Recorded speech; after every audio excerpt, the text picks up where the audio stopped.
Hindi dapat ito tumawid dun sa paglalapastangan sa karapatan ng ating mga kababayan na malayang makapagsalita kaugnay sa kanilang nararamdaman at nasa isip. Totoo man yun o hindi. Dahil pakiramdam at opinion yun eh. Iba yung nagsasaad ka ng pawang kasinungalingan at pinapasa mo bilang katotohanan. Magkaiba yun. Ano bang ibig sabihin ng news? Balita. Pinapasa mo bilang katotohanan. Tingnan mo na lamang ang iba't ibang bahagi ng pahayagan. Hindi ba merong news, yung headline? Merong opinion, editorial? Kaugnay ng opinion at editorial, walang tama at walang maling opinion. Opinion mo yun eh. Karapatan mong sabihin kung ano yung opinion at nasa sa isip mo. At hindi mo naman sinasabing ito ang totoo, ito ang opinion ko. Malaya at malawak ang kalayaan ni naman magsaad ng kanyang opinion. Mr. Chair, respectfully po, those are my feelings. Kasi binamigay natin yung pera sa Therefore, if that's your feeling, Mr. Chair, I demand that you apologize. Wala akong nalalamang pending na measure sa Senado kaugnay sa bagay na yan at tinalakay na sa plenaryo. Kung meron man ay nasa komite pa lamang yan. Isa ang magiging giya namin. Maliwanag at klaro ang nakasaad sa Saligang Batas, Article 3, Section 4. No law shall be passed abridging the freedom of speech, of expression, or of the press. Nor shall anyone be... ang kaugnayan ng bagay na ito, hindi dapat magpasa ng batas ng Kongreso na tataliwas dito. So ang magandang timbangan o susi at tulay sa anumang batas na ipapasa kaugnayan ng fake news, hindi dapat ito tumawid dun sa paglalapastangan sa karapatan ng ating mga kababayan na malayang makapagsalita kaugnay sa kanilang nararamdaman at nasa isip. Totoo man yun o hindi. Dahil pakiramdam at opinion yun eh. Iba yung nagsasaad ka ng pawang kasinungalingan at pinapasa mo bilang katotohanan. Magkaiba yun. Ibahin din natin marahil yung purveyors of fake news talaga. Ano bang ibig sabihin ng news? Balita. Pinapasa mo bilang katotohanan. Tingnan mo na lamang ang iba't ibang bahagi ng pahayagan. Hindi ba merong news, yung headline? Merong opinion, editorial? Kaugnay ng opinion at editorial, walang tama at walang maling opinion. Opinion mo yun eh. Karapatan mong sabihin kung ano yung opinion at nasa sa isip mo. At hindi mo naman sinasabing ito ang totoo, ito ang opinion ko. Malaya at malawak ang kalayaan ni naman magsaad ng kanyang opinion. Pero ang sino mang nagsasabi bilang katotohanan ng isang bagay, yun siguro ang pwedeng tingnan at pag-aralan na pwedeng malimitahan. Hindi yung pagsasaad na nasa isip at nasa puso ng ating mga kababayan bilang opinion lamang nila.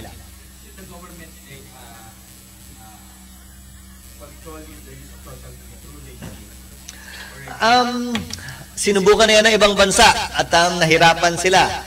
Para sa akin, alam nyo, sino mang mahilig sa social media, sino mang mahilig sa iba't ibang social media platforms ay naging biktima na rin ng fake news.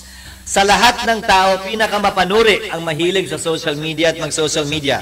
At hindi rin naman siguro ganoon na rin kadali para sila'y madala o mabola ng anumang kasinungalingang makikita nila sa iba't ibang social media platforms. Dahil mapanuri na sa paniniwala ko ang isip at kaisipan ng sambayan ng Pilipino kaugnay sa fake news o klarong mga pagkakamali o maling mga balita kaugnay sa mga nangyayari sa ating mga opisyal o mga individual na kaibigan natin o kakilala. I would like to ask Ms. Chu to respond according to how her attorney advised her.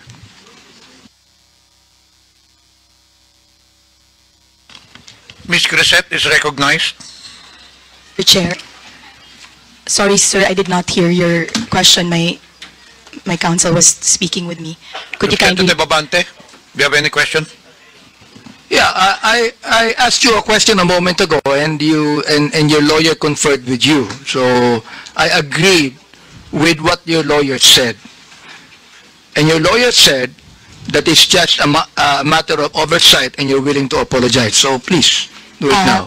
Yes, sir. My lawyer and I talked, and my case is a matter of oversight, and I apologize, sir. Thank you. Mr. Chair, I'd like to manifest as the third time that Ms. Crescent apologized to this committee. Let me continue on. On December 28, 2024, Ms. Crescent, Yes, sir. you said, in Tagalog, ang tanga ng gobyernong to. not just as leaders, but as human beings. Is that what you feel? Sir, I apologize. I do not know what happened on December 28 to make me angry. But if I wrote it that time You're apologizing. for not, no sir, I mean, I do not know what situation on December 28. Let me and what the continue on. context. Let me Yes, sir. continue on. Says, ipapamudmod sa mga naka-braces na nagbabakasyon abroad ang AKAP money tapos utang ng 629 billion. Yung budget ng ayuda this year na pinibigay kung kani-kanino na nag-mall tour pa yung mga tanga na 500 billion uutangin ulit kasi nag-deficit daw. Mr. Chair, Ms. Crisette, ang galing mo naman. Tanga ang gobyerno, ikaw matalino. Ano?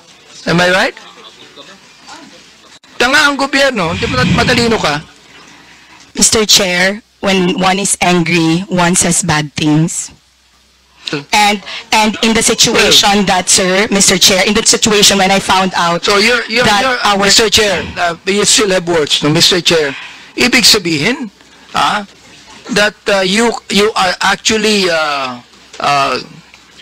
telling your anger to your followers, your anger. Saan mo nakuha yung anger na yan? I mean, do you have the facts? Do you have the information? Do you have the documents? Mr. Chair?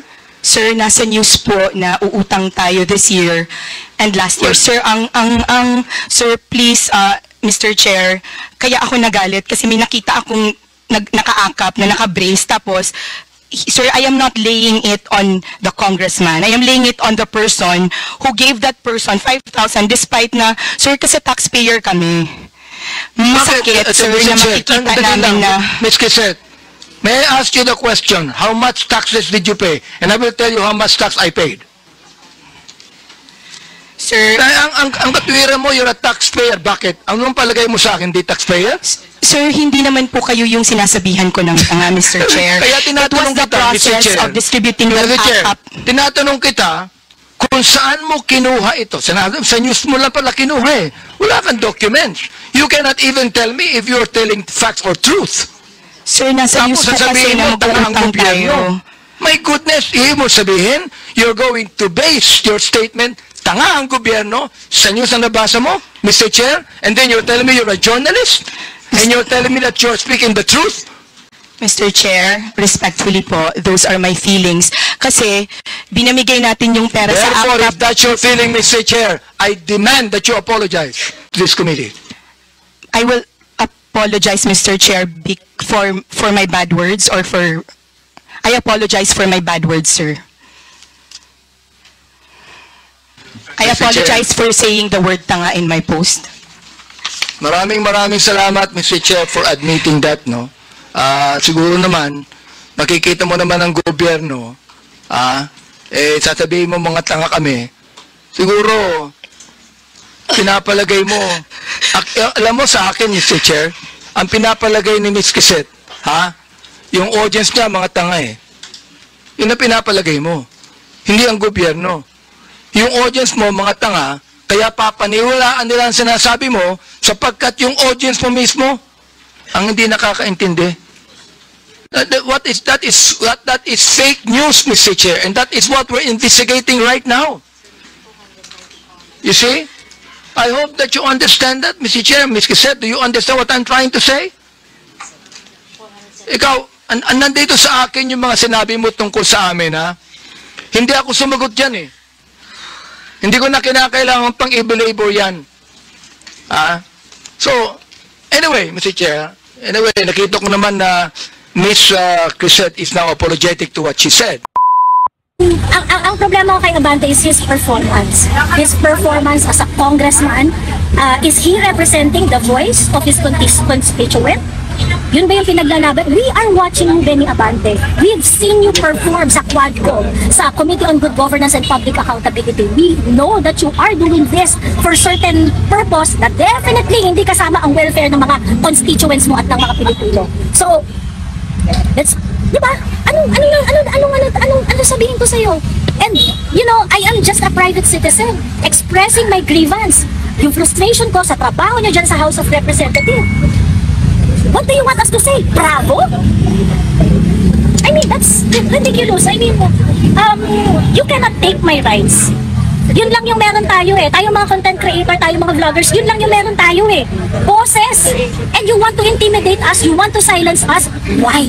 Gawain ng abusadong tao yan. Gawain ng abusadong taong nasa kapangyarihan. You're not gonna be there forever, Benny Abante. Umani naman ito ng iba't ibang reaksyon mula sa ating mga netizens.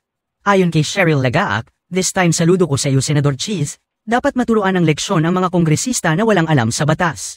Pahayag naman ni Phyllis Omino, dapat si Abante ang mag-sorry dahil hindi niya alam ang tunay na batas at pinapahiya niya mismo ang resource person. At ito naman ang saloobin mula sa ating kababayan na si Grace Santiago, nakakalungkot kasi hindi talaga alam ng Congressman Nayan ang freedom of speech. Mga kababayan, feel free to comment below para maglabas ng saloobin sa balitang ito.